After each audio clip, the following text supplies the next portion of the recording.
And for the next talk, I want to introduce Luke Stevens, also known as Hack Luke. He is one of those people that phenomenal hacker, but loves to talk about the mental side of bug bounties. That's a flip, and just really dives into what it takes to be successful beyond just the technical. And I think it's a very important area to cover.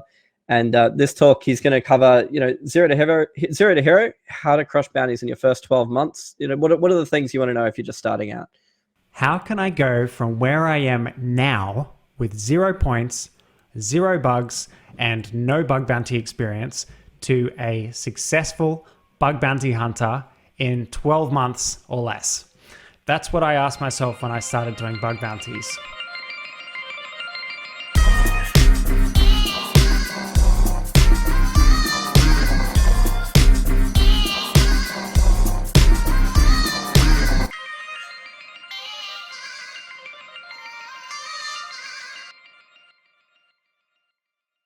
To answer this, firstly, I needed to define exactly what successful meant in this phrase. So successful is a word that gets thrown around a lot, and its exact meaning is basically totally up to the person who's saying it or hearing it. It's highly subjective.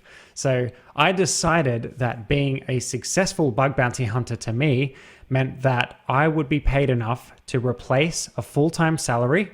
Not necessarily my full-time salary, just a full-time salary that would cover my expenses. And I would do that all while maintaining a healthy balance in my life. So on my quest to achieve this, I learned loads and I made a lot of mistakes, but in the end, I feel that I succeeded. In my first 12 months of bug bounties, I earned a decent average Australian, probably the same in the US and Europe and most countries. I earned a decent salary. So the goal of this talk is to provide guidance on how you can go from total 0 to a successful, in that sense, bug bounty hunter in the shortest time possible while avoiding the mistakes that I made along the way, right? Now, if you've recently started your bug bounty journey or you're thinking about starting, you will get a lot of value from this talk, I hope. And if you've been doing bug bounties for a while now, but you're struggling to push yourself to that next level, I think that you'll also get a lot of value from this talk. Now, before I get into the nitty-gritty technical details on how to be a more successful bug bounty hunter, there's something way more important that we need to cover. And that is how to overcome the fear of actually starting, okay? Because that is really the first step to being successful, is starting in the first place. And it's, interestingly, the step that trips the most people up. It's the step that stops people from actually doing it, right? So fear of starting, or we can call it FOS, F-O-S, comes in many forms. You might know it as procrastination. That's a fear of starting. Or distraction. That's a fear of starting. You might know it as a fear of judgment from your friends or family. Or you might know it as a feeling of inadequacy when you compare yourself to some other pro bug bounty hackers out there, when you see tweets of them earning 5 figures in a day. And you might have said to yourself things like, bug bounties are too hard because all the bugs have already been found, or the pro bug bounty hunters on this program are so good, there's no way I'll ever find any bugs. That's all fear of starting as well. You might also just be scared of investing your precious time, and time is precious. You might be scared of investing that into bug bounties because you fear that you won't find any bugs and all of that time that you invested will be wasted. Let me tell you this, first and foremost, from a bug bounty hunter perspective, but also now I work for Bugcrowd, so I've seen the other side of the coin as a triager. I've seen a lot of the queues and things. I can say to you without any reservations that it is absolutely 100% feasible for anyone to start doing bug bounties today, no matter what skill level you're at. You can start today, right now, and succeed in earning decent money within a year, right? So all of this fear that is holding you back from starting is all in your head. Now, in the past, if you follow me on maybe TikTok or YouTube or whatever, you'll know that I've made some content about starting in the past, because it's something that I'm really passionate about, right? And the content that I make basically says, forget all of those fears and just do it. Overcome your fears and just do it, right? But I'll admit that sometimes it's not quite that simple. And the reason is that these types of fears are deeply rooted within us. And simply ignoring the fear, it's not that simple, right? It can be extremely difficult.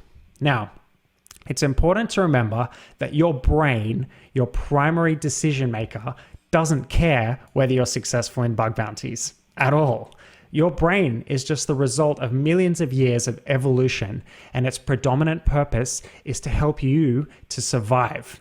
And the best way that it knows how to do that is to keep you within your comfort zone, to keep you safe. That's why naturally humans enjoy the feeling of safety and comfort. We enjoy waking up in the same bed every morning. We enjoy spending every day with the same people. We work the same job for years. We're on the same projects for months or years, and we keep the same hobbies, right? Unfortunately, this primal survival instinct to keep us safe and in our comfort zone may also hold us back from starting new things or taking risks. And that's because to our brain, doing this feels like a risk to our survival. Doing new things that we're not certain about feels like risk to our brain. So how do we overcome this primal fear? I think that the first step is awareness. Every time that an excuse slips into your head or you find yourself procrastinating or something, so basically you're stopping yourself from starting something that will clearly benefit your life, like learning something new or exercising or whatever it is, recognize the excuse for what it is. It's an excuse, and it's bred out of fear, and it's not necessarily rational fear, right? And then the second step is to recognize that by not starting that thing, whether it's bug bounties or something else, you're only cheating yourself. Nobody else cares whether you start or not. Nobody else cares whether you succeed or not, even most of the time, right? But if you want to go on living how you're living now and not bring that thing into your life, whether it's bug bounties or something else, go ahead. Don't bring it into your life. Keep living how you're living now. Nobody's going to stop you from what you're already doing. But if you want to actually grow, you're going to need to pucker up the courage to start and then dive right in. You need to log out of YouTube and Netflix, turn your phone off, put yourself in a space where you can focus and eliminate all distractions, right? Because otherwise, you're going to have every excuse under the sun to procrastinate, like your phone's going to beep, or you'll get a message on Slack, or you've got this Netflix series that's really taking all your attention. So turn all of that off, and then take a deep breath, and then just start.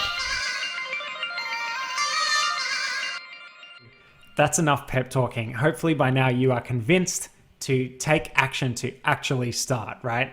But what does that even mean? What's the first thing that we need to do? It's all very well to be fired up and ready to start, but what's the actual first thing that you're going to do when you sit down in front of your computer? Now, I would recommend that you first focus on education. Whether you're a total cybersecurity newbie or you're a seasoned pen tester, you will still need to spend some time on bug bounty related education, because even if you're coming from pen testing, bug bounties are really different. Make no mistake, okay? In my opinion, hands down, the best guide to starting bug bounties is the Bug Bounty Hunter methodology by Jason Haddix. He's just released version 4. There are actually 2 version 4 Bug Bounty Hunter methodologies by Jason Haddix. There's the recon one and the application hacking one. So definitely check out both of them. The recon one you can find on YouTube. The application hacking one was earlier today. It was released before this talk. I haven't seen it yet, but I know that it's absolutely amazing because Jason Haddix did it, and everything that guy does is amazing. But check out both of them. They're both going to be amazing primers to how to actually find bugs and how to kind of set up your workflow and everything for bug bounties to be successful. Now, a couple of other really great resources that I would recommend education-wise. The Web Application Hacker's Handbook is basically the Bible of web application testing, but it comes with a caveat, right? Basically, it's a very long, dry book about every single, well, not every, but a lot of different vulnerability types that you can find in web applications. And if you try to pick it up and read it from page 1 to page like 700 or whatever it is, then you're gonna get sick of it, and you're not gonna make it all the way through the book because it's quite dry, okay? But the way that I think you should be using the Web Application Hackers Handbook is as a reference. So whenever you kind of hear about a new type of vulnerability, say you hear about SQL injections, you can look it up in the Web Application Hackers Handbook, and it will have like a lot of information there about that particular type of vulnerability and how to discover it. For a more practical education, like really hands-on hacking, I would recommend Pentester Lab. So Pentester Lab, they have a lot of free stuff, like free labs that you can download, and there'll be a bunch of exercises there that you can kind of just like hack on in your own time, which will teach you different types of vulnerabilities like the OWASP top 10, but also really new CVEs, like typically not long after a CVE gets released in some popular framework or something like that, Sniff will have uploaded a lab to Pentester Lab. But yeah, there's free exercises that go through the basic stuff, which are really good. And if you find that helpful, then you can pay for the pro version, which is, for what it is, it's really cheap. For the amount of training and the amount of knowledge you can get from Pentester Lab, it's a very good return on investment. So I'd recommend paying for it. By the way, I'm not getting sponsored by Pentester Lab. I just really like it. And Sniff's a good guy. And the last kind of educational resource I'm going to recommend, there are so many educational resources out there, but I'm trying to keep it down to a few because I don't want to give you too much information. I would rather just give you the few things, and you can focus on all of these because there's not too many here, and hopefully you won't feel overwhelmed. You can just, you know which ones to focus on. So yeah, the last resource would be following hackers on all the platforms, whether that's Twitter, YouTube, GitHub, Twitch, and any other platform that they might be on. So I'm pretty hesitant to list actual hackers to follow because there are so many great ones, and I cannot list them all or remember them all, and I'll definitely be leaving a stack of them out. But a few that spring to mind are Jason Haddix, Namsek, Sturk, Franz Rosen, Nafi, Meals,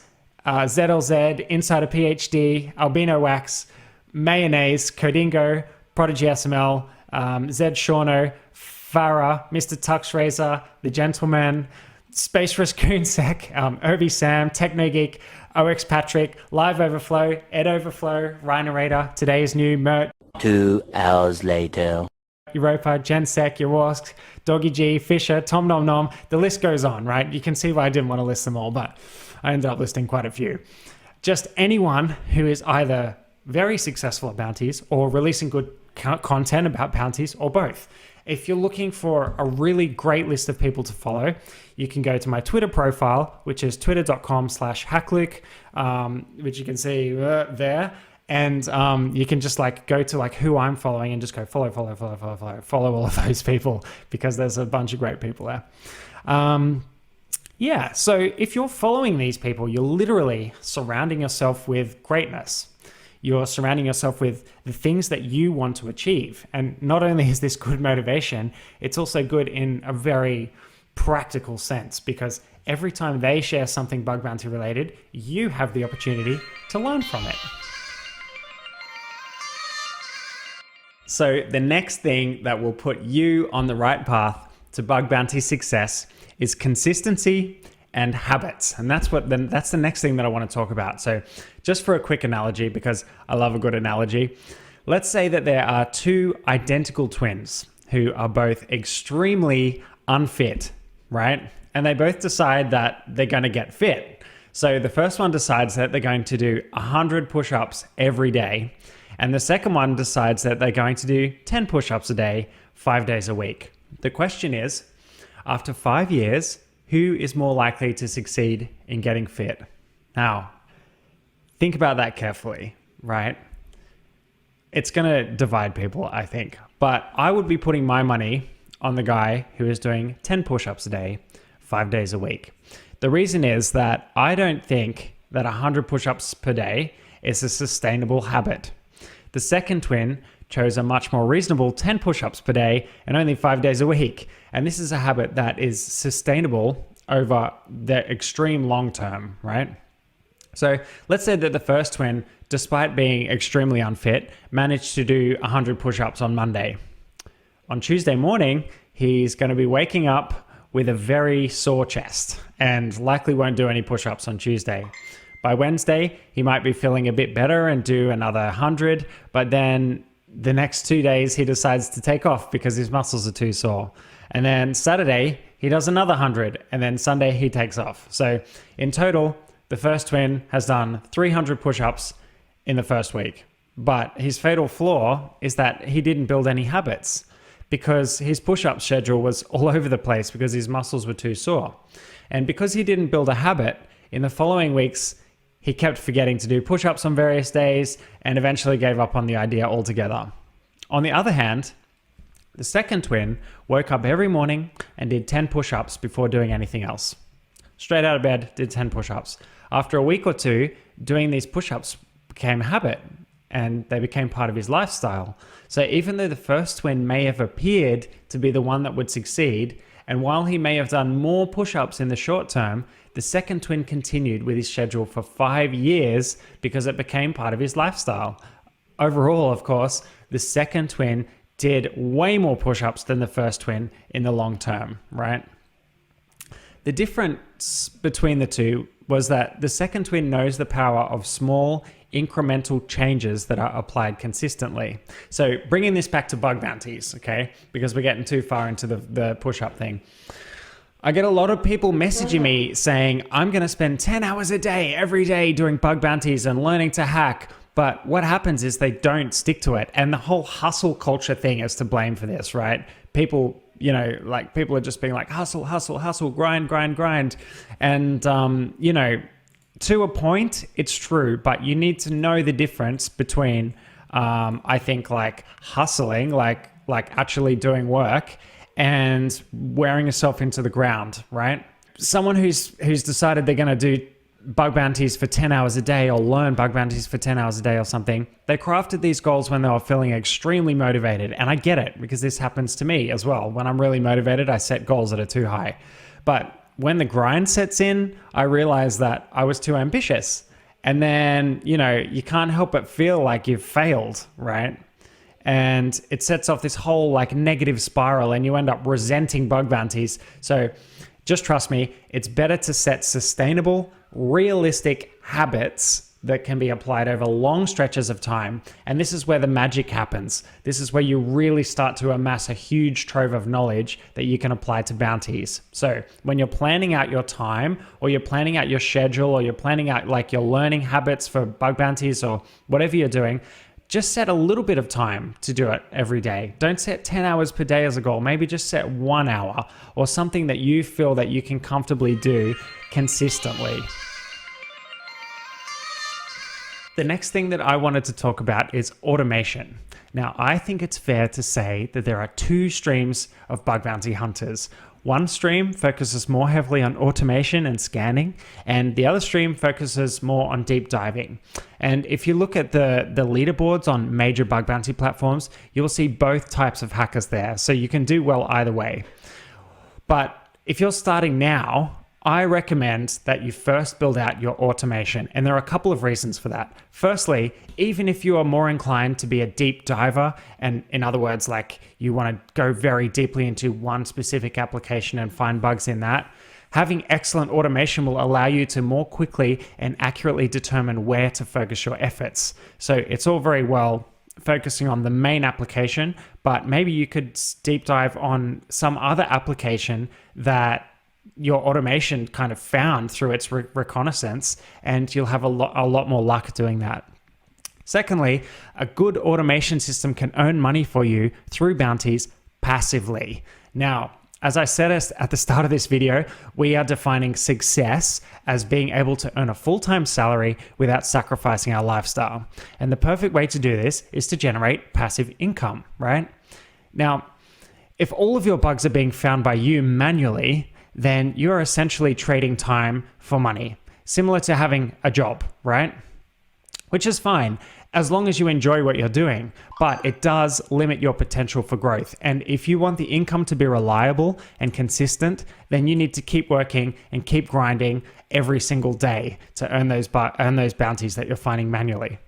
But if we develop an automation system that earns us money passively, then we can take a break whenever we want and still be finding bugs. Although it can take a while to create an automation system that generates passive income, once it's set up properly, it will continue to earn you money for as long as you leave it scanning. So that's super exciting. Just to really nail this point home, I've made a spreadsheet, okay?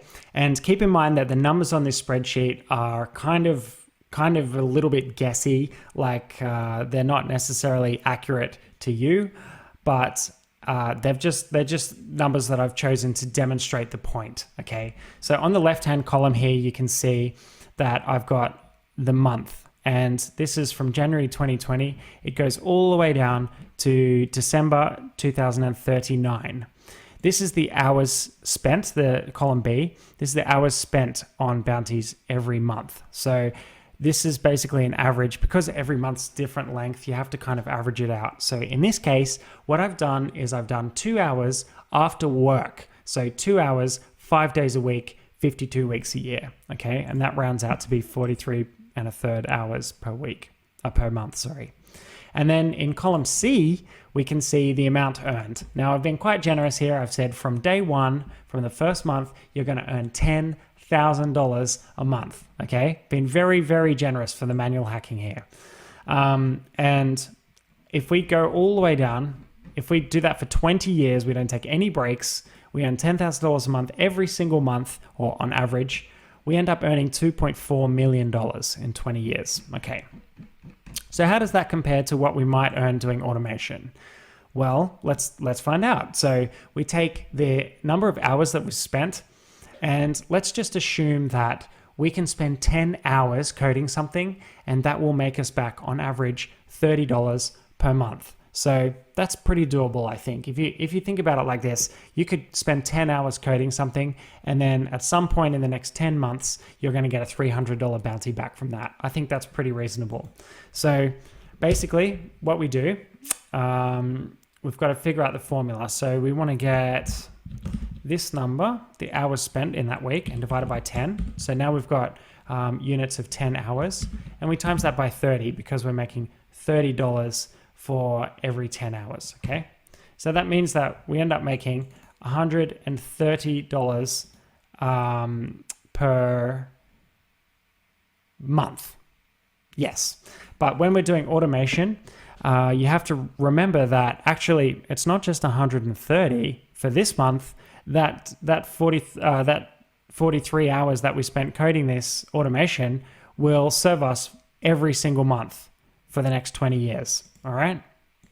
So we've already put in the work to earn this 130 every single month for the next 20 years. So the following month, we can take the previous month's efforts and money that we've earned, but we spend the same amount of time coding more automation, which is going to earn us the same amount of money. It'll earn us another $130 this month. So this month we earn $260. And then this time, for the third month, March 2020, we can take, again, the 260, which is the previous 2 months' work, and then we add on another 130 because this month we spent the same amount of time coding, okay? Now, as you can see, these numbers, when you compare them to the manual hunting, are very bad, okay? We're earning in the hundreds instead of the thousands, okay? So we're earning, even after 3 months, we're earning $390 instead of $10,000. But the real magic happens when you start to pull this down over a long stretch. So in this case, we're doing it over 20 years in total, right? I'm scrolling down, and there we go. So we end up with a total of $3.7 million instead of $2.4 million. Now, it's also important to note that the longer we spend on our automation, the more money that we're going to be making every month, regardless of whether we work that month or not. So let's say after 20 years, we're like, okay, I call it quits. I'm sick of coding automation. I'm sick of doing bug hunting. I'm just going to coast from now on. Well, you're in luck, because even if you stop after 20 years, you're still going to be making $31,200 every single month from your automation that you've spent 20 years building. Okay. But that goes for any point, at absolutely any point. Let's say after a year, so what is it, December 2020, or let's say January 2021. Okay. So you've gone from January 2020, and then it gets to January 2021, and you're like, I'm going to have a break here, and I'm not going to do anything for a few months. Well, during that time, you're still earning $1,560 a month, okay, when you're doing nothing. Whereas if you do nothing for the manual hunting method, you're earning zero, because you'd have to just delete this, right?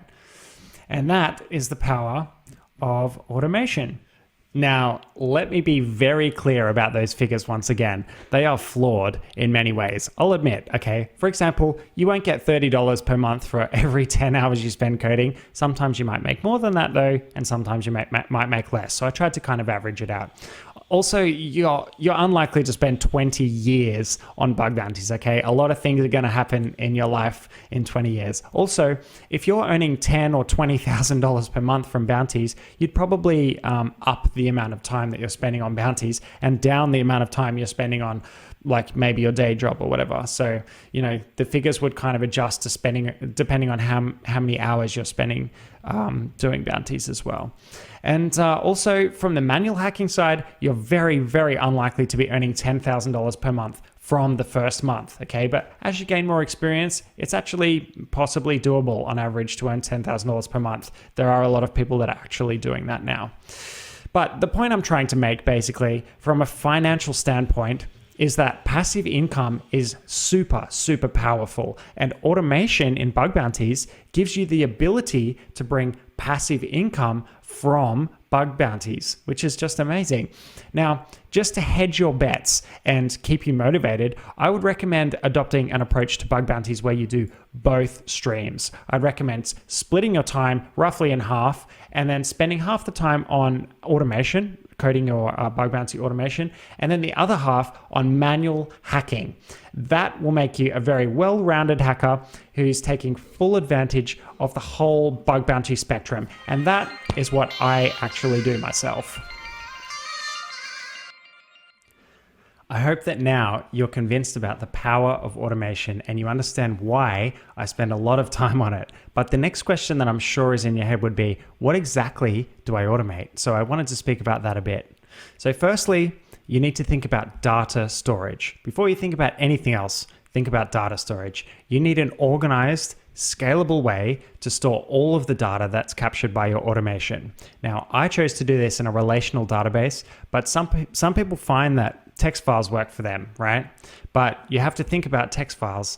There's no way to do relations or no easy way to do relationships. So I like to be able to relate, for example, a platform to a program to a root domain to a subdomain and all that kind of thing.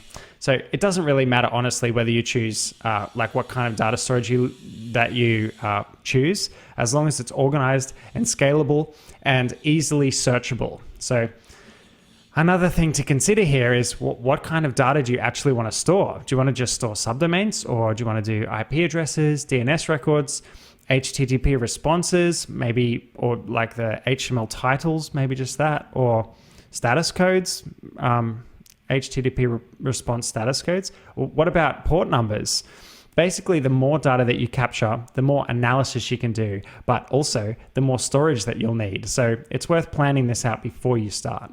And once you've planned out how to store that data that you capture and you've decided on what kind of data you actually want to keep and what you want to throw out, you need to think about alerting. So how do you want to be notified when your automation discovers something? Personally, I've got my own Slack workspace and I just use the Slack API for alerting, but there are loads of other services that you could use that might actually work better for you. Alternatively, again, you can just store output in a text file and check it regularly.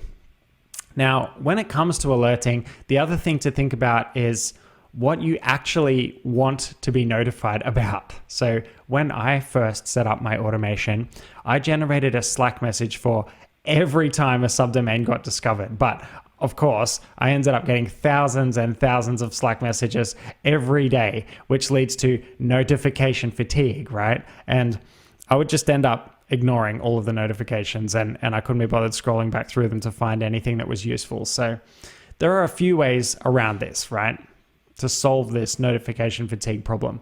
And the first way is to batch notifications. So for example, maybe once every 24 hours, maybe in the morning, your automation can send you a single message containing a list of all of the new subdomains that have been discovered within that last 24 hours. That way, if on that day you want to do some deep diving, some deeper hacking, you can just do it on those targets which are more likely to be fresh, right?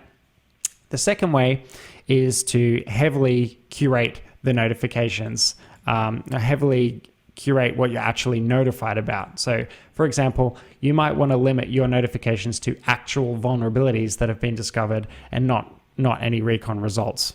And then the last way is to separate your notifications into different channels. So if you're using Slack, you might send recon results to a recon channel, which is muted probably, and then send your actual vulnerability discoveries to a dedicated vulnerability channel with its own notification settings.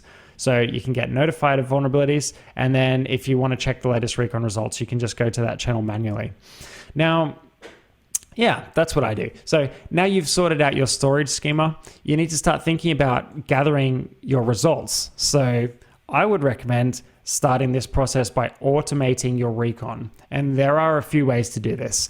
If you're looking to get your recon up and running like fairly quickly, then I'd recommend just writing wrappers around existing tools. For example, you might write a Python wrapper, which simply calls the amass binary and then processes and stores the results, okay?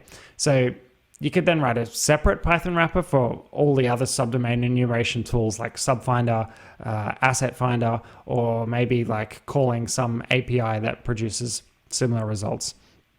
And you can use the same concepts like this wrapper concept for gathering other data. For example, you might write a wrapper around Tom Nom Nom's HTTP probe in order to determine which of your targets are web servers, right? Or you might write a wrapper around Nmap or mass-scan to determine open ports. Now, writing wrappers in this way can be a bit dodgy because you have to process the actual text that's returned from the tool. So if the tool is updated and the output is like different in the update, then you might break your automation. Also, some of the tools that you write wrappers for might not be totally stable, or they might have some kind of weird quirks that you don't notice until you start using them at scale. Also, the tool might not exactly fit your purpose. So perhaps the output is in a format that doesn't really suit your automation, or it's missing some key thing that you really need in the results, something like that. But I still think that writing wrappers in this way is a good way to get up and running quickly, okay?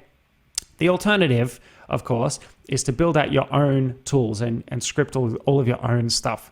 Instead of writing a wrapper around Amass or Subfinder or whatever, you can simply code your own subdomain enumeration scripts. Now, this can have a number of advantages. Firstly, you've got full control over the tool. Secondly, the code that you write can fit natively within your framework, your automation framework, instead of calling a system process, right? Which is way more efficient. And depending on the efficiency of your code, this can have significant speed advantages too. Yeah. Also, if your automation breaks, this is a big one. If your automation breaks, you know exactly how to fix it, and you won't be relying on the developer of some third-party tool to make changes in order to fix your automation, right? The disadvantage to writing your own stuff, of course, is that you would need to spend a significant amount of time building out these tools. So it might just not be worth the extra effort for you. So on to the next step. Once you've got your recon automation nailed, the next step is, and this is where a lot of people stop. A lot of people just automate their recon, okay? But stopping here is, in my opinion, silly, okay? So once you've got your recon automation nailed, the next step is to start automating your vulnerability scanning, okay? And the more creative you are in this phase, the more bugs you will discover. Essentially, Black box vulnerability scanning, the way that I think of it, is basically like sending probes to a server and analyzing the response or responses for a specific thing. Now, if that specific thing exists, or maybe you're looking for something that doesn't exist, but whatever you're looking for, you can determine from those responses whether the server is vulnerable.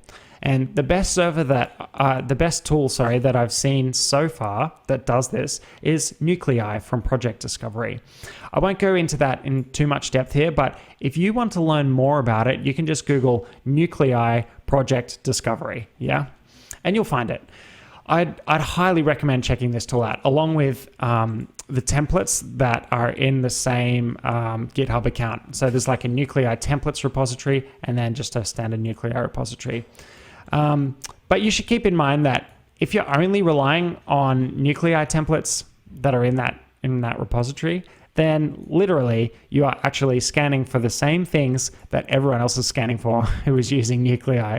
So vulnerability scanning really comes into its own when you scan for custom things that you designed yourself, right? And that's where your personal judgment and your creativity as a hacker comes into play.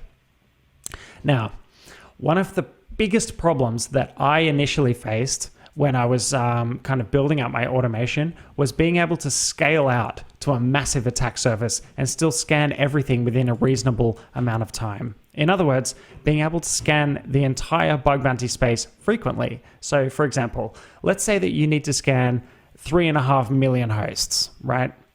Which is a situation that I've been in, right?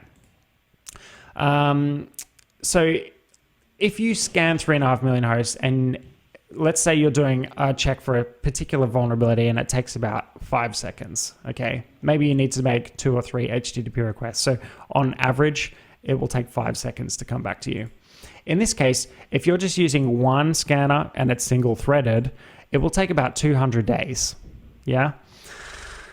Ideally, we don't want it to take that long. We don't even really want it to take 1 day, okay? So what options do we have for speeding that up? Well, firstly, you can add threading, which will dramatically improve your speed. If you're lucky, maybe you can run 20 threads at a time, which might knock the scan time down to about 10 or 15 days, which is much, much better, but it's still not ideal.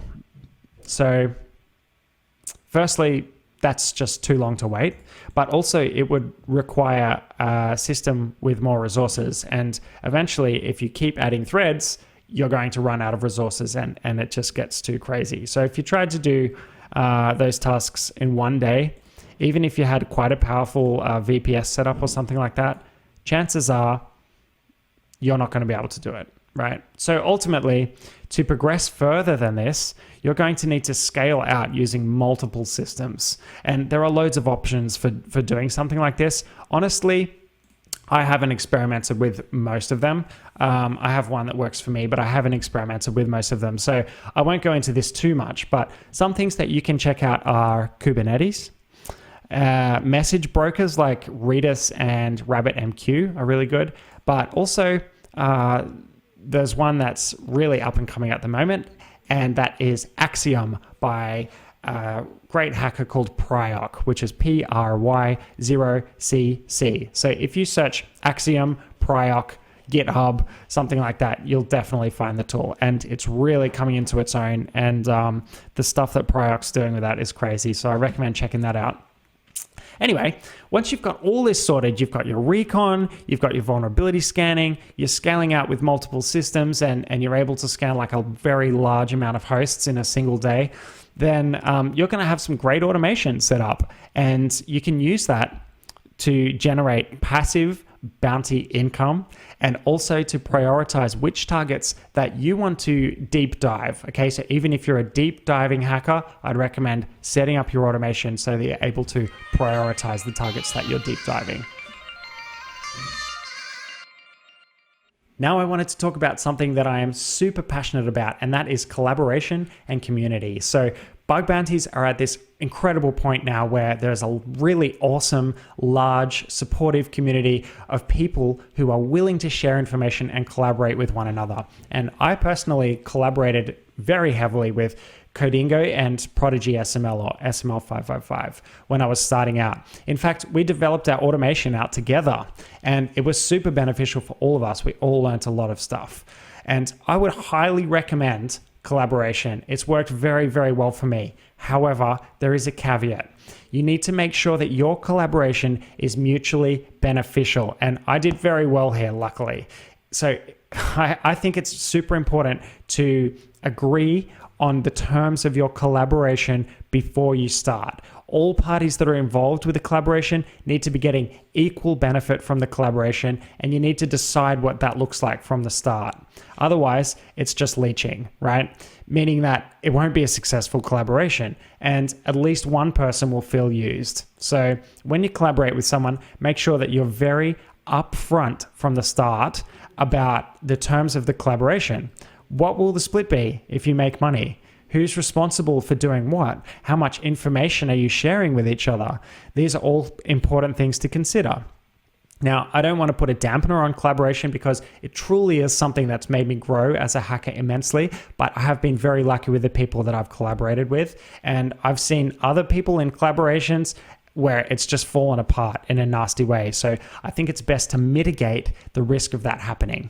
Now, as for community, I'd recommend getting involved with a community as much as humanly possible, right? The advantages of doing this are super obvious and abundant. So join the conversation on Twitter, join the Bug Bounty Slack workspaces, various Slack workspaces and Discords, share your successes with people, share your failures with people, do write-ups, share tips and research that you're doing. Everything that you share and all of the positivity that you spread to others will come back to you tenfold, I promise. So the next thing that I wanted to talk about is kind of obvious, but many of the people who message me on Twitter are missing some fundamental knowledge and it's really holding them back. So that's what I wanted to talk about. Time for another analogy. So suppose your bug bounty knowledge is a big tree, okay? And the larger and the older that tree becomes, the more knowledge you have. And each leaf on that tree is a piece of knowledge, which grows on another piece of knowledge, which is a twig. And each twig grows on another piece of knowledge, which is a branch. And then each branch grows on some core hacking knowledge, right? Which is a trunk. Okay, so you can't have leaves without twigs. You can't have twigs without branches. You can't have branches without a trunk. But then the absolute fundamentals, such as basic networking, how HTTP works, basic bash usage, and how web applications work, so basically how the internet works and stuff like that, would be the roots of the tree. Now, without roots, the tree's going to have a lot of trouble growing leaves, right? Can you see where I'm going with this? From what I've seen, there are too many bug bounty hunters out there that are trying to learn the leaves without knowing the roots. So in order to give yourself the best chance of success, you need to give yourself a grounding in the fundamentals of how the internet actually works before you start learning to hack. Don't try and learn the leaves without learning the roots. So there is another general rule that I like to follow when I'm doing bounties. And I think that this rule, following this rule, has allowed me to find way more bugs than I would have otherwise. And this is the rule. It's a basic one. Hack where there is less competition. There are a few practical ways to do this, okay? Firstly, you can hack on programs as soon as they open. So when a new program opens up, jump on it straight away and be one of the first people to hack on it. This sometimes allows you to find really easy critical bugs if you're quick, okay? Secondly, you can use your automation to detect new targets as they pop up and then focus on them straight away. So it's important to have good automation for this one. Using this method will ensure that you are the first, or if not, one of the first hackers to be looking at it, which is a huge advantage, okay? And think about this. What's the likelihood that someone else has got automation which managed to discover this host before you did, and then they've actually decided to act on that and jump on and start hacking on it straight away? Basically zero. So there's a good chance that you'll be the first person if you use that method.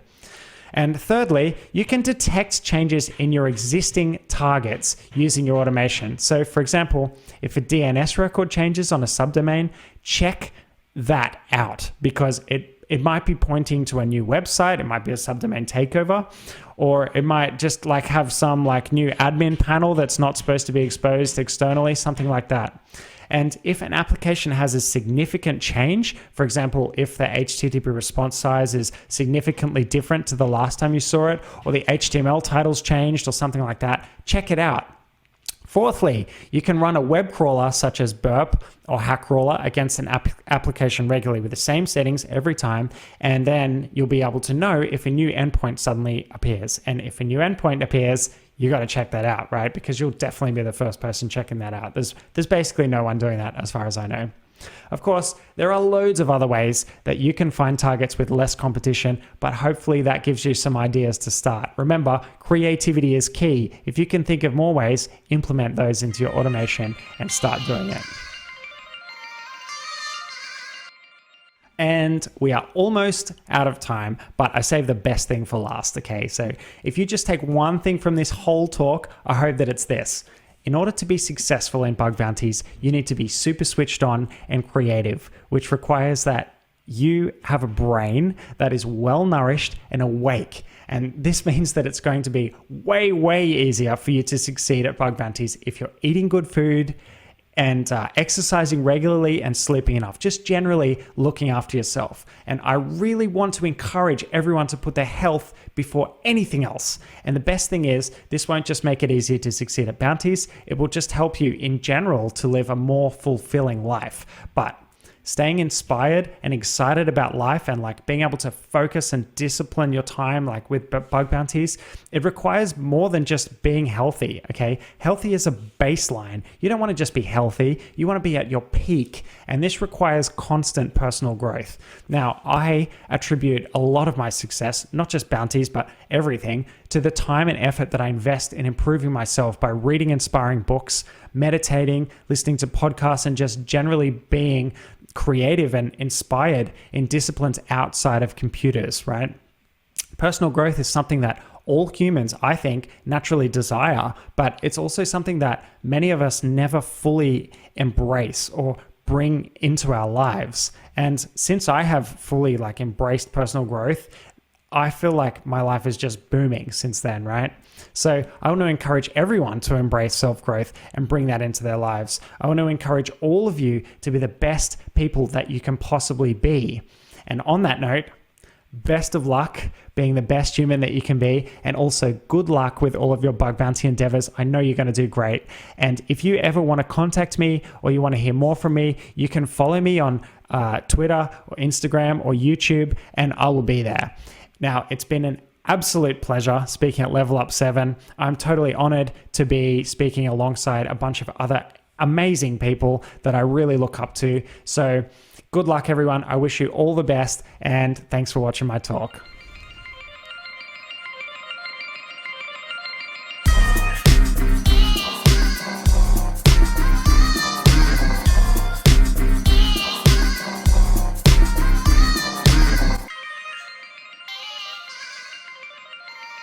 That was awesome.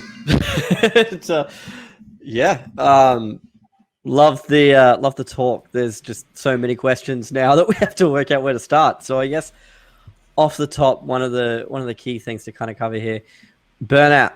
How do you deal with it? If you're going to be doing this daily, as shown is the better way to kind of approach this, how are you balancing that with burnout?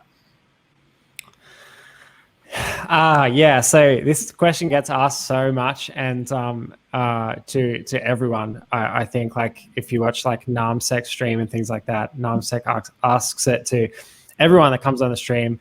For me, it's not about recovering from burnout. Some people ask the question like this. They say, how do I get over burnout? And then other people say, how do I avoid burnout? So I think like 90% of the struggle is avoiding it in the first place. And you can do that by not hacking too much. Like, it's something that you love and it's easy to do a lot at the start, but you need to make sure that you're approaching hacking and bug bounties from a point where, like, you don't necessarily need that. You don't need to do that to like survive or whatever. So something that has happened to me in the past is I've had people message me and say, hey, I don't have a job and my family is relying on me being successful in bug bounties or earning bounties this month to like to pay for my family's living expenses or whatever. And I'm like, what? Like you can't put yourself in that position unless you're 100% sure that you're already going to be able to do that on your ear. So like that's one thing, is like trying to like position your life in a way where you are not relying on that income, or you're not absolutely forced to be doing that 100% of the time. So there's that. But you know, if you are feeling burnt out, or you kind of you know, you have overdone it, which I definitely have in the past multiple times, you need to just step back. I find that, you know, some people say I play video games when I feel burnt out. That doesn't work for me, because I'm still sitting in front of a screen. Like physically, I'm doing the same thing, right? I'm sitting in front of a screen. But things that work for me are just getting out of the house, just like not thinking about hacking for a while, just resetting my brain to a point where I'm not constantly thinking about bug bounties or some like bug bounty puzzle that I'm solving or whatever. But like getting outside, getting in nature, going to the beach, going for a bushwalk, you know, spending time with my family, obviously, playing music, things like that. So that's basically how I deal with burnout. But the other thing is the one that I touched on in the talk, and that is like, it's better to pace yourself and to do little and often than it is to do big chunks. So if you commit to doing 1 hour a day, 5 days a week, you are going to probably end up doing more hours over a long stretch than someone who commits to doing 10 hours a day every day, right? Because if you're doing 10 hours a day every day, how long can you realistically keep that up? Versus if you're doing 1 hour a day, 5 days a week, you've got 2 days off and you're only spending 1 hour a day the other 5 days. So that's like quite an achievable, sustainable thing that you can keep up for a long time. And I'm about to start reading a book. I haven't started reading it yet, but I think that's what it's about. And it's called Atomic Habits. So I'll definitely let you know how that goes after I've read it. So I guess follow up from that. So one thing that I love, like we've known each other for a few years, and one thing that we've often done is liken bounties to other communities. So I used to play poker for a living, so I'll refer the evolution to that. And you used to be a musician, so you'll refer it to that. And I think we can both agree that both of those communities have established you don't go doing this for a living until. So for poker, if you didn't have a year's worth of savings, you were crazy to try and become a professional poker player. You just wouldn't do it. And music as well. Like you need established gigs and you don't just jump in and do it. So in the bounty space, what would you say is the definition that we don't have yet, but how would you know when you're ready to go from being sort of your side hustle to a full-time bounty person? Yeah. Well, actually, Michael, I remember having this conversation with you when we were thinking about it ourselves, because there was a point before we worked for Bugcrowd where we were getting pretty successful in the bounty, and we we're collaborating a lot on that. And also with Sajib, shout out to SML555. He's not here right now, but shout out to him because you'll probably see it later. But, you know, I remember for me at the time, I was like, I want to earn, I won't say the amount, but I want to earn this much money as my yearly salary. And if I can earn an amount every month for 6 months running, that would make up that salary consistently over that whole 6 months, then I'll quit my job. And that was my goal. And you know what? We did achieve that goal, but by then we were both working for Bugcrowd. So now we're like, we noticed you were doing that and started offering you jobs. And I think that's a testament to like, there's multiple ways in security to be successful. You know, there's, you know, we love what we do, and it feels like fun. I mean, we enjoy it, and you don't have to be full-time bounties for that. I think it's a super important, like there was two bits, you know, when you busted out the spreadsheet in that talk, Luke, it's like, what's he doing? But it's really key, I think, to, you know, do the fundamentals in terms of just understanding like what is your personal burn rate? What does a budget look like for your household? You know, like actually approaching the whole thing rationally. There's a lot of excitement. There's like that game mechanic. There's the dopamine hit of getting a bug and like how good that feels, like all of that sort of stuff. And like those are all good things, but if they cause you to act irrationally, you can end up in a position where you're under a fair bit of duress, which is not something that you want to avoid that if you can. And I will say, like, personal finances are super important. And this is something that, like, my wife is meticulous in our budgeting. Like, she adds up everything. We know exactly what we've got to spend in these different areas. We're saving for our car insurance. As soon as we pay it, we're saving for the whole year, month on month, like little things like that. So when we take risks, we know the risk that we're taking. And when we spend money on something, we know exactly what we're spending, and we know that we can or can't afford it. So I'm not saying that we make good decisions, but at least when we make bad decisions, we know exactly how bad the decision is. And I think that's important. And if you're thinking about quitting your job and doing bug bounties full time, like, you better know what you're doing. You know what I mean? You want to be very sure that you can live off that salary. And I don't want to discourage it, because a lot of people have done it very successfully. But you got to know what you're doing, basically. Yeah, definitely. I think it's, that's the next phase of discussion in bounty. Like, I've watched you successfully predict a lot of the bounty space. A couple of years ago, Luke was like, "Oh, YouTube's the next wave," and then he's like, "Oh, it'll be streaming," and we're just hitting that phase. And then automation, we were all in quite alignment. Like, that's the next phase. And I think we're just hitting that phase now where we're starting the mental side of things, being that active discussion, and it's still not quite here yet. A lot of people are taking risks that I think are probably too far on that, just jump and hope for the best, or as Case would put it, yeet, just go. It's good. These talks are great, because that starts to establish that conversation that needs to be reinforced and happening.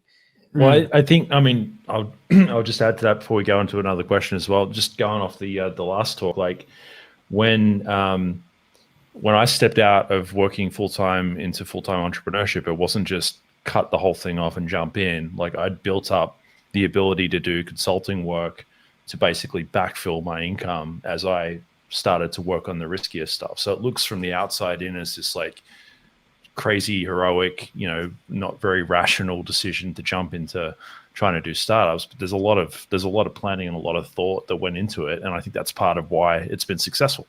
Because the same thing applies to most people that do that type of thing, including going into full-time bounty hunting. It's not just like, screw it, let's just go and see what happens. It's actually building it up and actually being in a position where, you're not going to completely, like, you want to be uncomfortable enough for it to push you along, but you don't want to be so uncomfortable that you're so stressed that you just end up burning out. Like, I think it's that kind of balancing act that you want to be able to do the math on.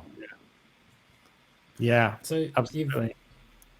So you've also released quite a number of tools recently, for example, Hack Crawler, and there's quite a number that you've released.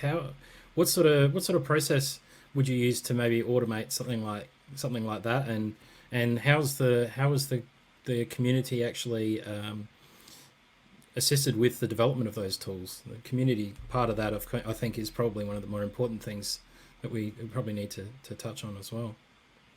Yeah, so I feel like the InfoSec community sometimes has a reputation for being a bit harsh, but it's really weird. It's like sometimes harsh, and it's sometimes the most loving, supportive, amazing community ever.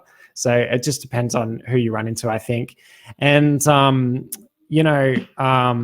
when it comes to releasing tools, I compare it a lot to releasing music. From when I was a musician, you feel like you're really putting yourself out there, and you feel like you are really putting yourself out there for judgment, right? So you release a tool, and then you're just scared that, like, you're going to get a bunch of negative feedback from that and destroy your reputation because you're like, you coded something wrong or whatever.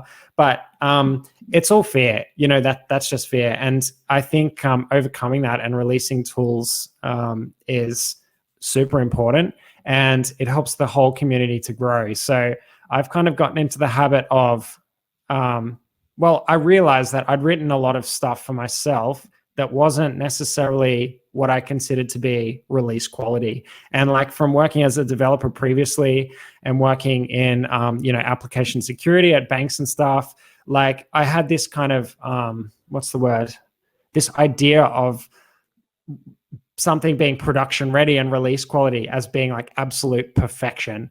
And when we're talking about hacking tools, like, it's just not the case. Like, you don't have a development team, you don't have a QA team, you don't have like a full-on DevOps lifecycle unless you're crazy, just for your hacking tools. So I think it's important to just, like, when you feel like you're kind of ready, you have tools at like an okay level, it's okay to release stuff and call it a beta and ask for community support, because you're open sourcing your tools and you are giving to the community. And just own it. And if someone's like, oh, this tool sucks, then ignore them, and just know that you're doing it for the community, and know that it's not just your responsibility. Like, you're giving away something for free. So if you're asking for people's pull requests and tool updates and things like that, people to help you doing that, that's fine. Like absolutely do that. And releasing stuff on GitHub is amazing. I really enjoy doing it. And I have got some public repositories up there that are so not production ready. And even Hackcrawler, when I released Hackcrawler, it didn't really work very well. And it's slowly getting more and more stable. And I feel like it's kind of stable now. It's definitely more stable.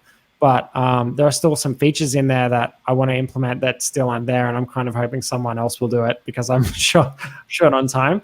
But, that's fine. And a lot of people are using Hackcrawler now, and it's great, So it's the same mentality as your talk, right? Where you're saying just start. It's just release. And I'm terrible at this. I don't take my own advice, but the main mistake people do is over polish and worry too much about what the community thinks before putting it out there. And once you release and you start collaborating, I think that's what. I just said that causes you to never release, because you're waiting for that perfect. Fast DNS plug. And this is where collaboration is so, I think, is so powerful as well, because you can end up in a position where it's like, okay, I'm releasing this thing. Look, it's alpha. That's being generous, but here's some friends that I've been working with it on, on it with. And all of a sudden you're getting, like, you're not misrepresenting it super polished. You got other people that understand what you're trying to achieve and know how to, like, support you in driving that whole thing forward. So all of a sudden you're not kind of just sticking your neck out on your own. I think that's a really important component to it. And I mean, that's where, sorry.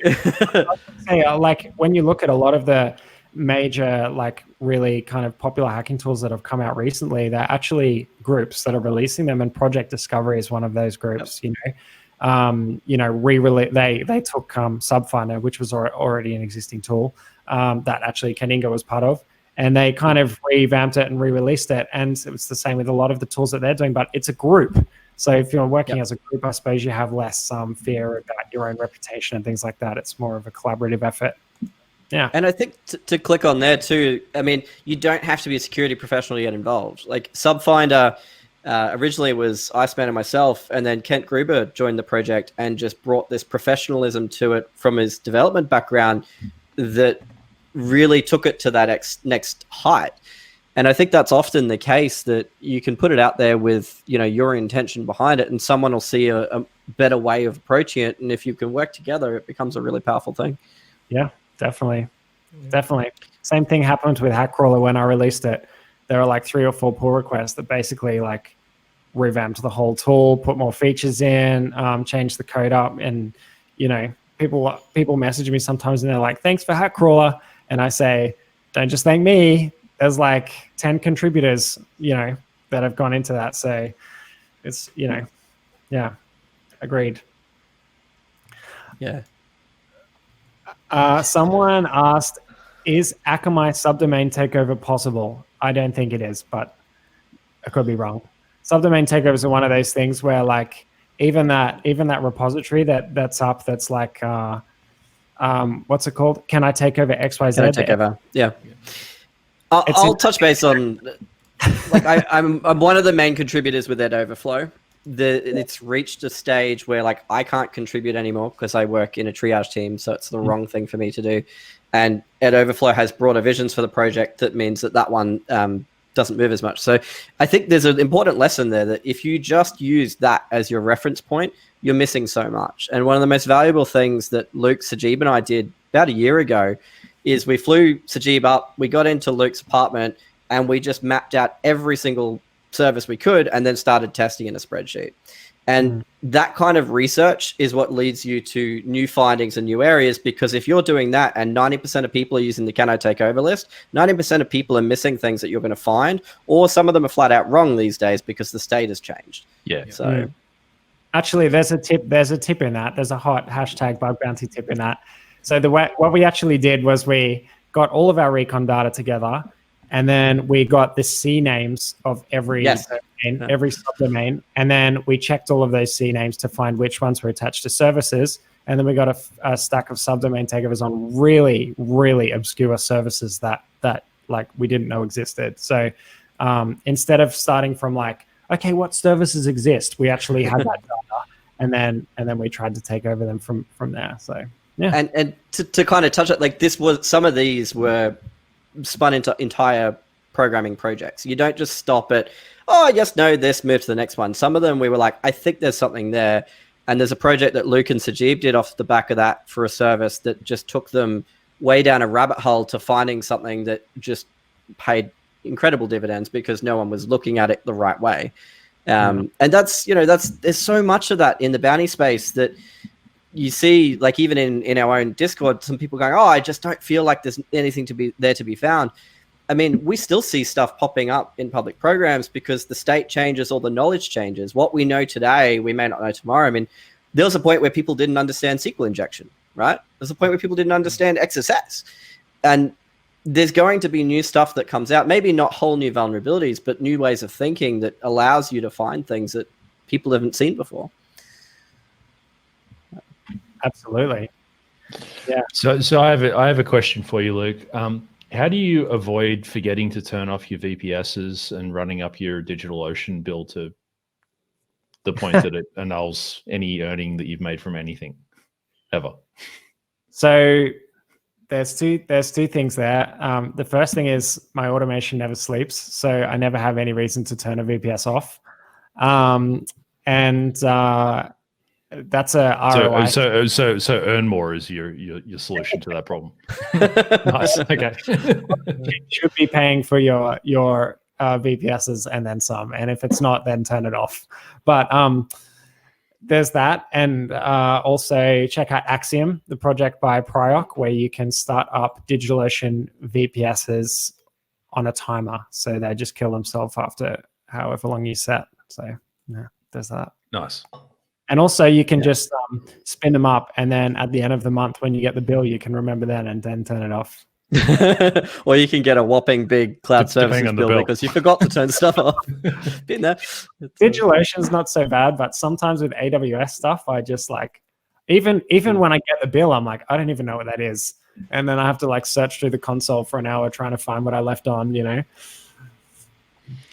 I think Doctyl's really good for DigitalOcean as well, which I guess bug bounty tip, if you can figure out if a server's been Akami banned and have an image in DigitalOcean, you could spin up a new instance in Doctyl and get a new IP address. So there's some useful things around that I think a lot of people aren't doing, and their automation gets hampered because they're not seeing those pieces. And a lot of that's still to be explored.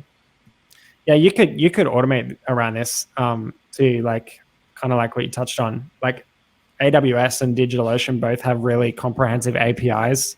Yeah. So if you did want to remember to turn something off, you could literally code something up to send you a message every day saying, these are the instances that you've currently got running. Yeah. You know? Are you sure? Yeah. Yeah. Yeah. That'd be cool. You know, I mean, I keep on referring to DigitalOcean here, but it's the same for any cloud provider. Totally. Dio's the one that I use most often. But yeah, that whole idea of management of all these resources, especially, I've seen it. I guess the reason I asked that question is that I've tripped over that particular problem, more than once, in context to Bugcrowd and in context of just doing my own research on the side. But I don't think I've met anyone who hasn't been accidentally alarmed by a build they've gotten from a cloud provider at some point. So it's sort of like for the newies amongst us, how to think ahead on that one. Yeah. I think that's also, we're not enterprise like in an enterprise, that stuff's planned for, what you're doing from the outset. Bounty, it's like, woo, VPS, go. And then you realize the impact. But, yeah. I just wanted to touch on this thing because Arkwhite or Andy just recently just put this in the Discord, and he said, I'll read it directly. I want to poke that question answer around bounty earnings and automation and being able to turn them off. I think there's an element of economic privilege there that we need to acknowledge, where someone who's short on resources and just starting out can't have that power. And I totally agree. Good call out. When I started Bug Bounties, I was not saving any money, and I didn't spend any money on Bug Bounties. So the only money that I've ever spent on Bug Bounties has been money that I have earned from Bug Bounties. So initially, my automation was running on my home internet with on my laptop, and I just had to like leave it on and change my power settings to like stay on overnight. And then, you know, I got a few bounties and I kind of reinvested that into you know, DigitalOcean and everything. And then as you kind of start being more successful, finding more bugs, you can keep reinvesting. I kind of treat automation like an investment, right?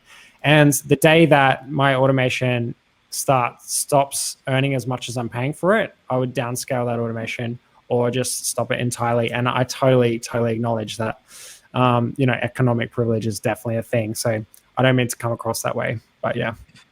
It's worth calling out that DigitalOcean has the $100 voucher for your first month, I think. I can't remember exactly what it is, but there's definitely a free proof point there to start out as well. You can Google that and find affiliate codes everywhere. Essentially, they'll give you a month's worth of credit. You can go nuts on that and use that as your earning point if you're starting to build out. So, yeah, and Andrew Mohawk on Discord just pointed out too that AWS has a free tier, so you can definitely make it. Yeah, that's a good point. And Azure and GCP, I think, as well. Yeah, I think they've all got some sort of entry level tier that most people can get a bit of a basic start on. Just don't go crazy on some of those, because then you will end up with a bill pretty quickly. Yeah. So obviously your talk touched on automation, and you need to know some sort of coding skill to start that. What sort of things should people look at starting with? Would you think Bash is good enough, or maybe go for Python, or what's your thoughts around that? Bash is like super powerful for doing hacky things like that. That's basically how I kind of look at Bash. But if you want to build something that's more scalable, and you want to build something that's going to kind of, how do I put it? I don't know, be more stand the test of time and more resilient. That's the word I was looking for. You want something more resilient and more scalable, you're probably going to want to look at something else other than Bash. Bash makes it really hard to interact with databases and things like that. And personally, I put time into learning a framework, and it's a web frame. Oh, it's Django, right? So it's a Python web framework. And the reason that I kind of learned that is because it's got a great ORM, which is the way that the framework interacts with the database. Yeah. So I was able to do that. Also, it's in Python, and I knew like a bit of Python already. And like that's the way that I did it. But I didn't want to say that in the talk, because there are just like a billion different ways to do automation, and every single person that has automation is going to do it differently. You know, doing it in Django and Python had some serious disadvantages, but it had a lot of advantages too. And I think no matter what way you do it, it's going to have disadvantages. Like, for example, Donut the other day, you probably saw his tweet. He put up a tweet that said, I actually regret writing all my stuff in Rust because no one ever collaborates, because no one knows Rust. And I'm like, that's a good point. Like, Rust is amazing and it's super fast, and like the guy's really switched on and can code anything in Rust, but he'll never get he'll never get a huge amount of collaborative support from the community, because it's not a language that's used very much. So you might want to look at stuff like that too, support and everything. But I think I know where you're going with this, Vortex, and that is like the classic, do I need to code to do bug bounties, and what language should I learn? Essentially that was the root of the question. Yeah. So do you need to code? No. And you know, the question, do I need to be able to code to do bug bounties, is a binary answer, and you only need one person who can do bug bounties without coding, and then the answer is no. So you don't need to, because there are some top hackers who at least say that they can't code. But is it going to help you? Hell yeah, it's going to help you. You know, every time you find a 0 day, or you find some type of bug. If you can't code and you don't have your automation set up or whatever, then you're going to find it once. If you find a bug and it's in some software like a WordPress plugin or whatever, and you find that bug, you can now test that out on all of your hosts very easily by writing a script, right? And if you've already got your automation set up, you can probably get that scanning in like an hour or two. So I think, that's how I use my coding skill. And I think it's super beneficial, super helpful, but it's not a prerequisite to being able to do bug bounties. It's just, for me, it's been very helpful. So, yeah. I completely agree. So we know Codingo's recently, well, not so recently, but it's got the tool called Interlace, which is a really great tool for scaling out sideways where you might have a single script, but you can scale it out with that and run it a lot faster. Yeah, so that I guess if you don't know how to code, but you know what tools you want to use, the goal of that is that you can build run files. So you can say run nmap, then run this, and build out a target list. So Sajib Lahani and I did that when we were pen testers, because as a pen tester, you land on a network, you'll write a script, you want to run it everywhere. But same applies for the bounty space. You just in a more external facing capacity. So much more scale needed too. Yeah. So basically what I use Interlace for is like if I want to quickly do something at scale and I just put together like a crappy script that just like checks one host, I don't want to have to spend hours and hours like refining my script to take in multiple hosts and do multi-threading and work over CIDR ranges and things like that. So basically what Interlace allows me to do is write a crappy script to do a POC, and then Interlace allows me to scale quickly. And you can do that if you don't have like a proper like a full-on automation system set up. You can just use Interlace, and it will probably do the same thing. You know what I mean? So it's super powerful for that kind of thing. But I guess automation, we've kind of covered the mindset where you begin and in terms of language stack and things like that. But bounties in general, you start today. What's your first action? What's the first thing you would do? You sign up and you want to start. And beyond the just start, what's the first thing that you're doing? So education is number one. The resources I mentioned in the talk. So Jason Haddock's stuff, anything from Jason Haddock's. Following lots of people on Twitter, getting involved in the community. Pentester Lab, Web Application Hackers Handbook. They're like the few ones that I recommend constantly. I feel like if you start with those, then after that, you'll be able to find your own resources and you'll know the difference between a good one and a bad one. So that's like fundamentals for me. But yeah, if you're coming from a space where you already know how to hack, the next thing would be educating yourself on how bug bounties work. So, no matter which platform you're hacking on, there'll be documentation on like how many points you get for what you can expect to be paid out on the bounty profiles, what's in scope, what's out of scope, what kind of vulnerabilities we accept and what kind of vulnerabilities we don't accept. So that's the side of education as well. So the point I'm trying to make is even if you're a pen tester and you start doing bug bounties, you still got some education to do, although nowhere near as much. And then once you're educated, I'd be focusing on bug bounties, on automation. And also I would be, but not just automation. Like I said in the talk, I'd be focusing half my time on automation, half my time on manual hacking. The ideas that you get from manual hacking, you can apply to automation. And the ideas that you might get while you're coding on automation, you can also apply to manual hacking. So I think it's important to have both.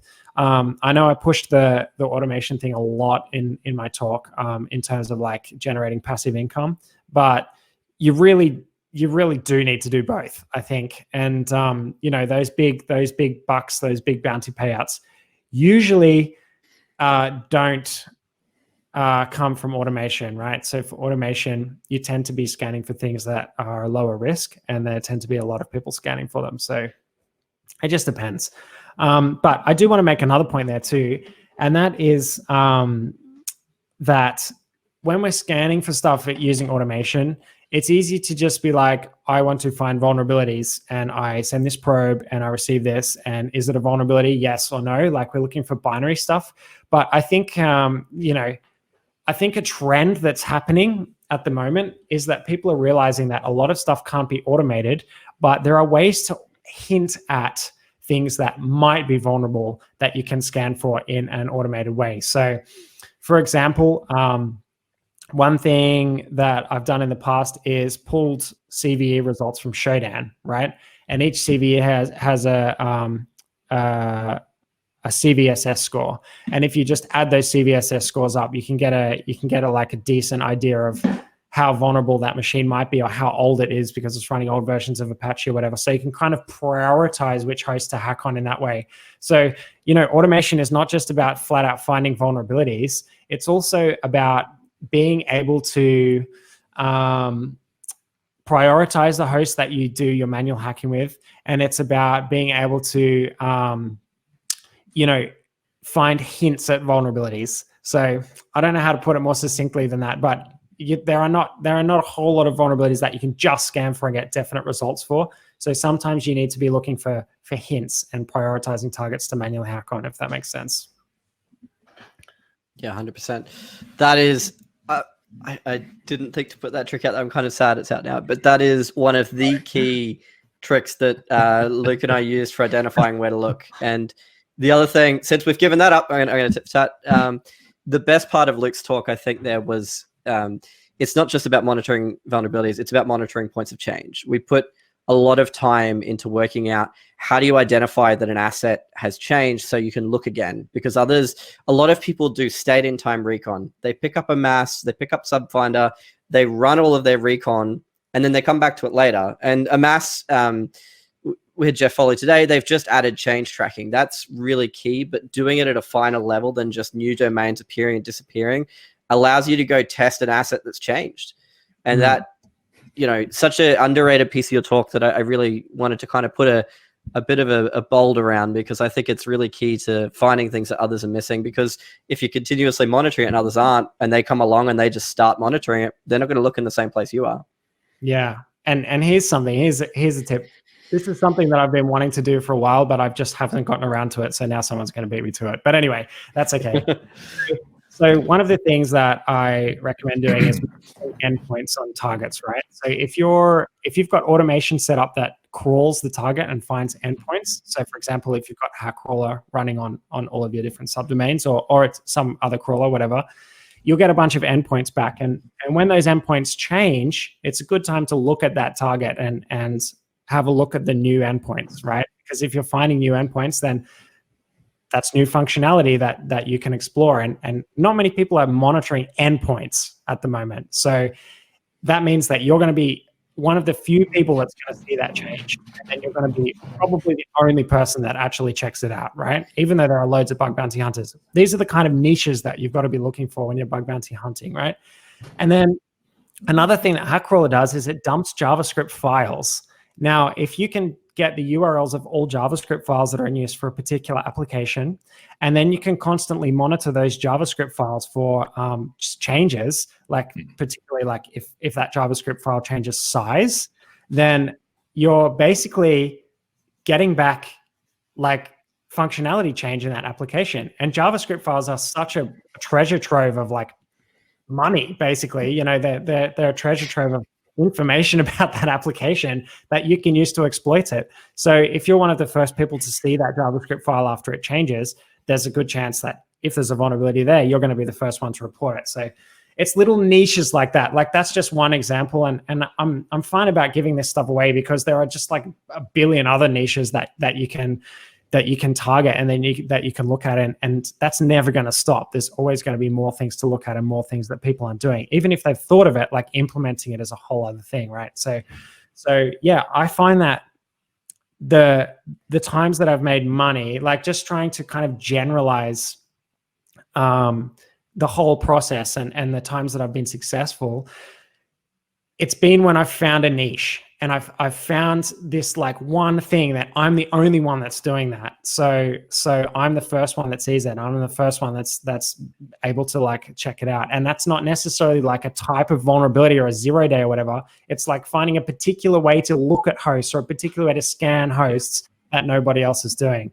So this is like when people say like the hacker mentality, or they say the hacker mindset, things like that. This is what they're referring to. You're finding little different ways of doing things that people haven't thought of, and you're looking at like abusing functionality in ways that other people wouldn't have thought to do or whatever. And yeah, anyway, that's kind of something that I wanted to get across.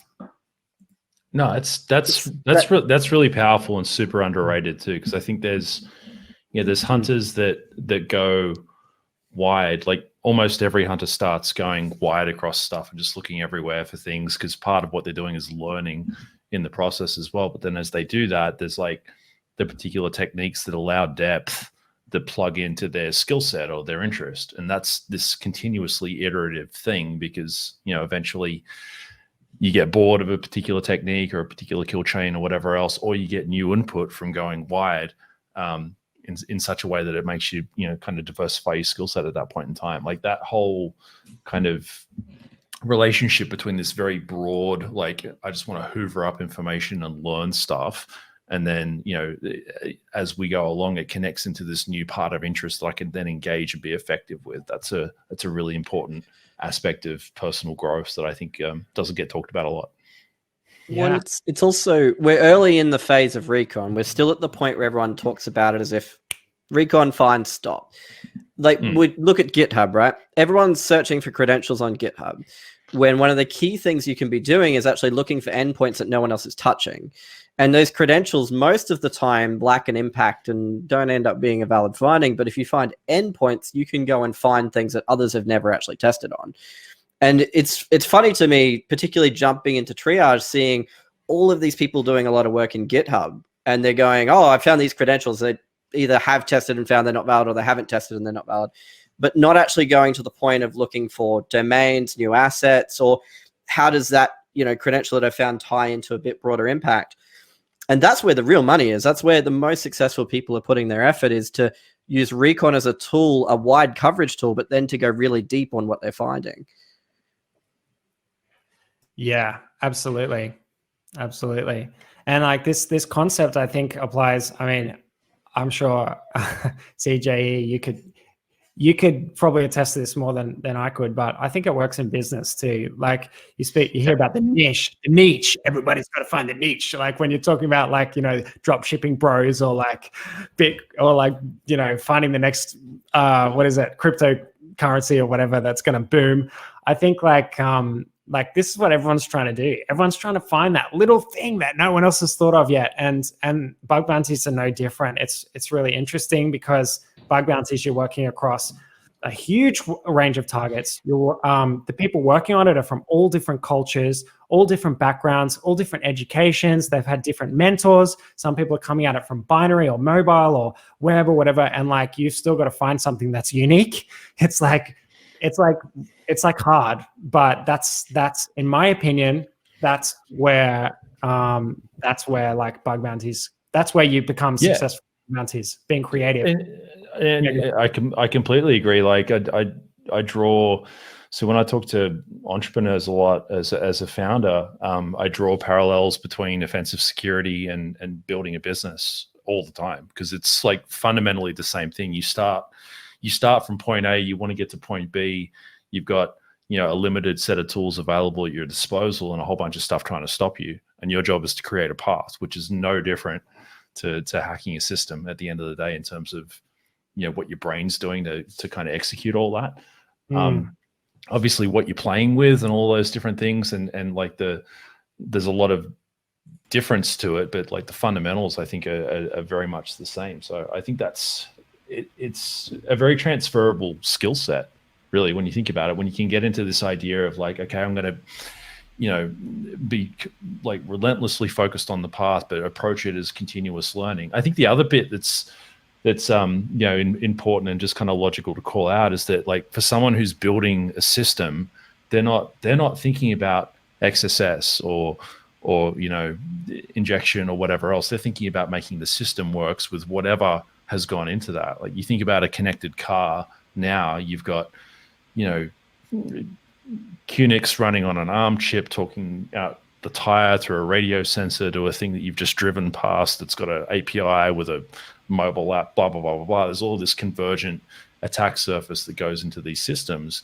And that's ultimately what we're here to try to, find vulnerabilities in so they can be de-risked. So like there's this incredible breadth of stuff that you can end up focusing in on. The only way you can, pursue new things is if you got at least some sort of eye on how broad that spectrum actually is. So it's good. Depth and breadth, I think, is, the two have a really tight relationship. And I think being able to navigate, being able to improve both at the same time, if you can pull that off, then you're winning. I just want to give an example. I want to give an example of that from my music days. So using that hacker mindset, basically when streaming came out, when streaming became a thing, when Spotify became a thing, a lot of musicians were super angry because you get paid like 0.02% cents per stream or like some ridiculously tiny amount of money. And musicians were used to only earning money from CD sales at the time, right? Which is like, you get at least like $15-20 for selling an album. So a lot of people were super angry about that. So there were the people that got angry about it and are still angry about it and still post about it on Facebook all the time, because a lot of my friends are musicians. I still see a lot of it. And then there are the people who were like, okay, the game's changed. It's a new opportunity for me to figure out the system and figure out how it works, okay? And I saw two great hacks, you could call them hacks for this. One band was like, we need to raise money for a tour. So what we're going to do is release an album. It had like 10 tracks on it, and the tracks went for 3 minutes each. And they were just dead silent, no music at all. And they called the album Sleepify. And they were like, hey, if you want us to come on tour, everyone's got to play this album while they sleep on repeat. So they made a stack of money because they got so many streams because everyone was just playing this album on repeat, even though there was no sound at all. So they made a stack of royalties off that, and then they used that to go on tour. And then the other way that I saw, this guy who was like an average musician just bought a baby name book and was like, all right, I'm going to record happy birthday in every single name. So it'll be like, happy birthday to you, happy birthday to you, happy birthday, dear Clarissa, happy birthday to you, happy birthday to you, happy birthday, dear Daniel, happy birthday to you, like whatever it was. And he just released that for every single name. And the guy's a millionaire now, right? Just from recording birthday. To tie that back, did he automate that? I don't know. Happy birthday to you. Yes, even though, I'll keep the ethical argument of streaming out of it and out of this conversation entirely. But but the game changed, right? The game changed, and some people whinged about it and failed, and then some people saw the new system as an opportunity to grow and they smashed it. So like it's the same thing with bug bounties. You've got to treat it like a game, and you've got to be like, how can I best, even though it's very high competition, how can I still find bugs? And like that's how to do it. You need to be creative. So one thing that was probably important to mention with regards to success is success in bug bounties is not necessarily about the amount of submissions you make or the money you earn. It's about impact. So impact to the customers. You might find an RCE or something on a free program. That's good impact. Totally. There's been examples of that. Some of the recent 0 days that have been out there have actually been reported through our platform before they were even released. Many times, yeah. Sometimes CVE months before, right? Yeah, 100%. Yeah. There's a key thing here. They're almost never. Sorry, go ahead, Michael. There's a key thing here. One thing that's a bit of a people make this mistake. There's bug bounty tips as a tweet has become a way of people promoting themselves, and it's less about good bugs these days. So let's say DMARC, for example. If you're reporting DMARC on a non-email based domain, the company doesn't use it, what's the impact to them? What is a hacker going to do? It's not O-Day. It's not O-Day. And like it's one of those things where it's like that statement that I mentioned earlier, as an attacker, I can. It's as an attacker, I can send email on a domain the company's never sent email from before, and it's got a subdomain in front of it and it's got no value, right? The customer's just not going to resonate with that. And versus, looking for things that have customer impact. That's it. Don't report DMARC. It's a dupe. It's probably a dupe. That's our next t-shirt.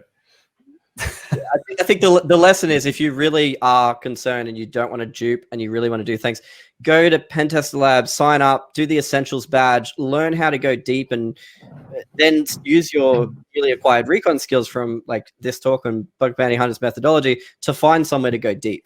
Don't use it to find something to run over, those categories that won't impact or have some sort of tie back. Use it to look for XSS or to look for CSRF in an app that maybe no one's touched before.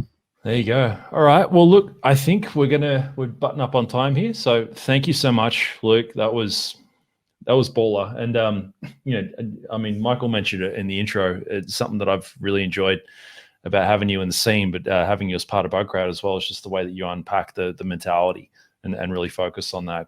But then connect that to the technology as well. So it's not just all about the psychology. It's not just all about the tooling. It's about how those things plug together. That was a fantastic talk. I think a lot of people are going to get value out of it for a long time. So appreciate it. I hope so. That's the dream. Awesome.